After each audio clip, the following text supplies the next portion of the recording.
So is that a strategy that you take on as and when you feel like it, or that you have sort of like a master plan, a 5 or 10-year master plan that you set forth, or it's just something that comes along? I have a vision in my mind, so I will just do things according to my vision. It just develops in my mind. So like when I first started, people asked me, do you have a 5-year master plan? So in my mind, I was thinking, this person talks theory, knows the books, but have never done business before. Because as a new cafe owner, how would you are struggling with business every single day, struggling with operations, struggling with whether you can balance your account every single day.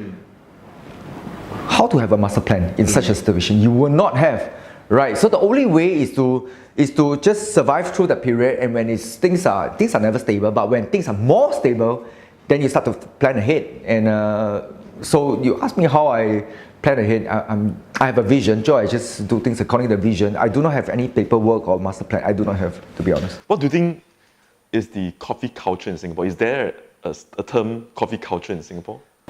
I think it's slowly growing, but ultimately it's still more of an Instagram culture than a real coffee culture, I would say. Because Singaporeans do not really, maybe I put it in the other way. In Melbourne, you could have a coffee shop that has no espresso machine, purely just serving hand-brewed coffee. Hand-brewed coffee and no espresso machine with some biscuits, don't even have a kitchen, no cakes, no nothing. And they can survive, and they can open at 8 o'clock and close at 3 or 4 p.m. and they can still make a lot of money and still very happy.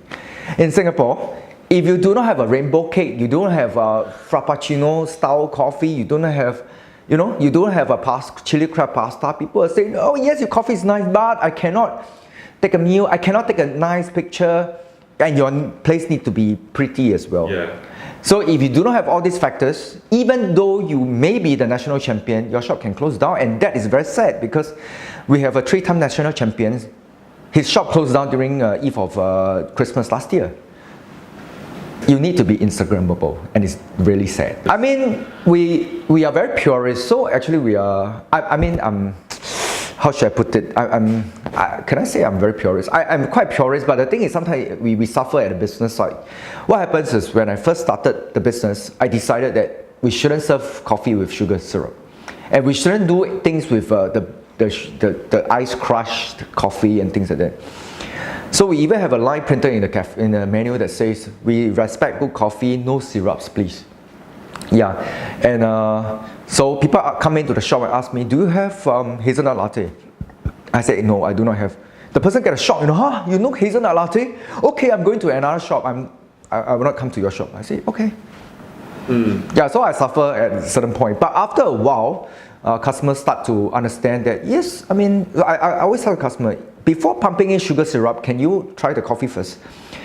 And if you savor it properly, you will find that actually it's sweet. Coffee is sweet, milk is sweet, caramelized all. So, and if you think it's sweet, stop putting sugar in your coffee. So we managed to cultivate and convert some customers, and nowadays we have people who stop asking us about all this hazelnut latte and sugar syrup sort of things. Yeah, and we do the same thing for tea as well. So people ask me, do you have English breakfast or Earl Grey? I say, no, I don't have. Huh? You do not have? Your menu is so oriental, although you've got 20 over teas, but it's so oriental. I said, do you know that all this English breakfast and Earl Grey, the base could be a Chinese tea? It's just that it's flavored with bergamot oil in the case for Earl Grey. Oh, is that true? Yeah, that's true. So after a while, we found that it's very difficult to do education over the counter. So that's why we opened Parchmen Academy to formally share our knowledge with customers and students, participants I would say, such that more and more people learn how to enjoy coffee and tea on its own without adding a lot of flavors and blends and this and that. I do tipping courses as well as professional courses. Oh, okay. Yeah, I do two types. So for example, today I just did a professional course in coffee. Next week I'm doing a professional course in tea. I'm working with other partners to do professional sharing as well. So those are charged. But because Singaporeans, if you tell them, oh, this course is $50, they will want to achieve $100 value out of your $50 cost. Then you'll create a lot of grievances, a lot of imbalanced mentality, sort of a thing. So, and that's one. Secondly, people will think that you will have a burden in mind. Oh, I need to pay for this cost. The person will have this. So if I make it free as a part of a tipping system, people have no burden because they are free to not tip me if I deliver a lousy presentation or lecture. So they will just come, which is my intent, because I want more people to come for this coffee and tea courses, right? Workshops. I don't call it a course; it's a workshop, such I can spread the knowledge. So that is according to what I intended. And so far, people have been quite generous to us. I wouldn't say to me because they don't pay to me. What's the highest that they have did? $130 over per The person. lowest? $10 minimum. $10. Oh. Yeah, minimum So Singaporeans $10. are quite generous then. But I do work quite hard for it. What do you think is the symbolic relationship between customers and service providers? Do you think customers are king and always right?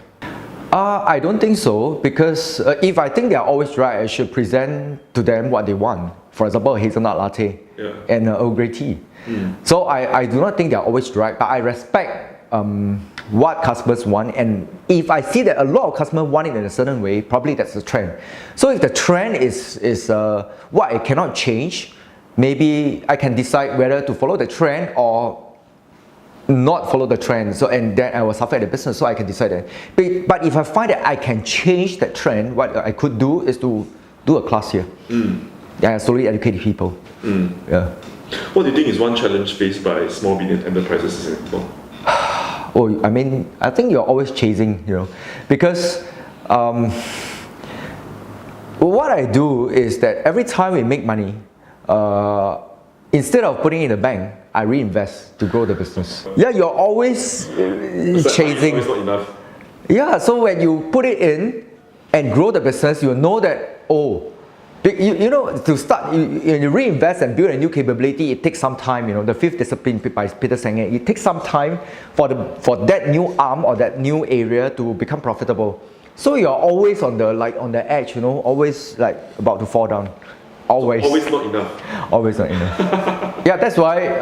But I do enjoy the kick out of it, as in that you are growing your business at a speed that.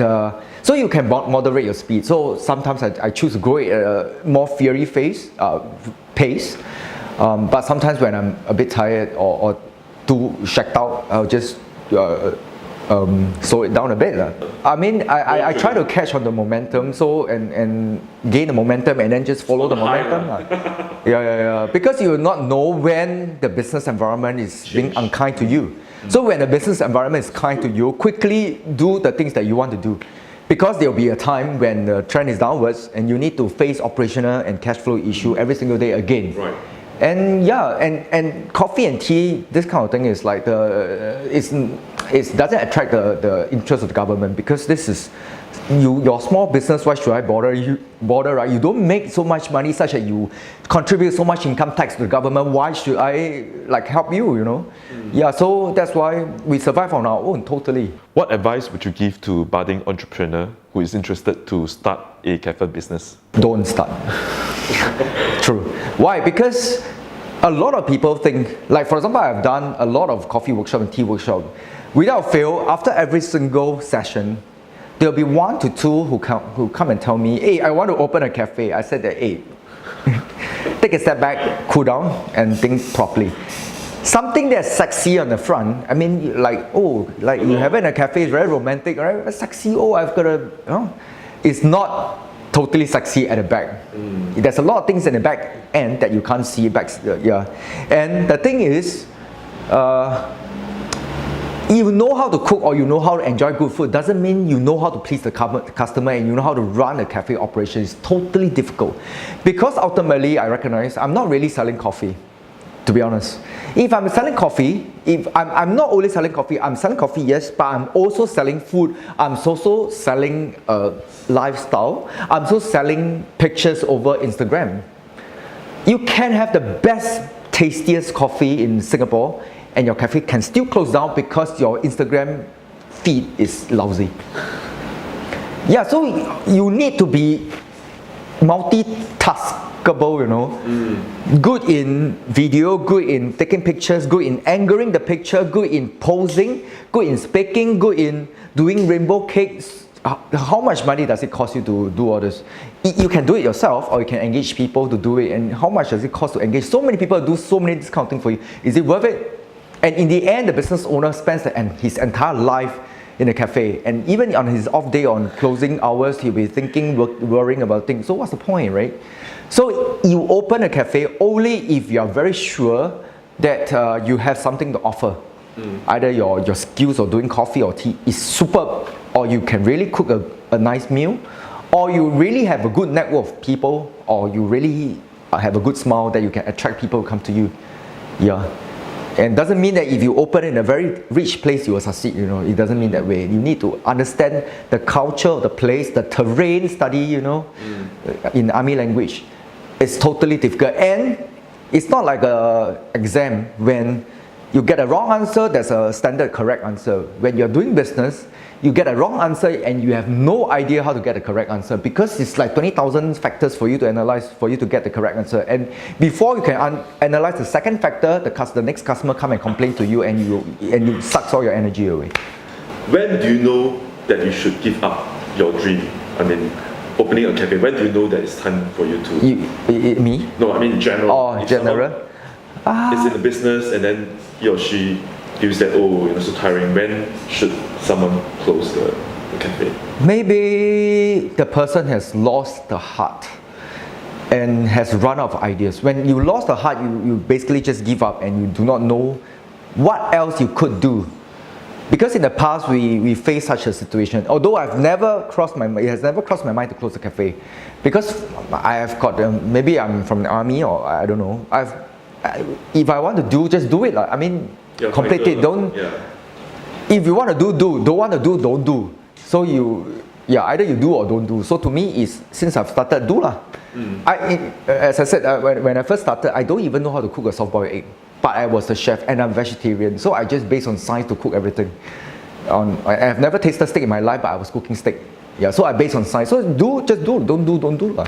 So for someone who's struggling with the cafe business, if you find that you totally have no energy to pursue, to achieve your vision, and you have no idea what to do to bring in business, and you have a lot of times you need the cafe owner to himself step forward and put the neck on the chopping board to be chopped, you know, in a sense, okay, nobody can do it, right? I'll do it myself.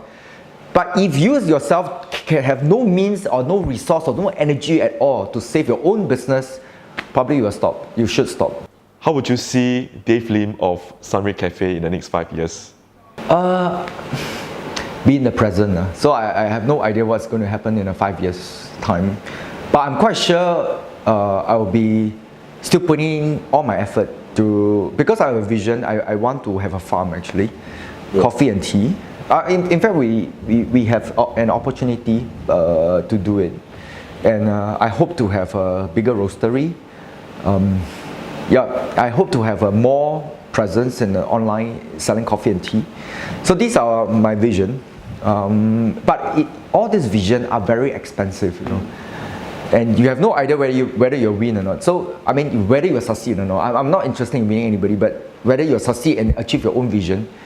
But I'll work towards that and we'll see how it goes. Okay, thank you.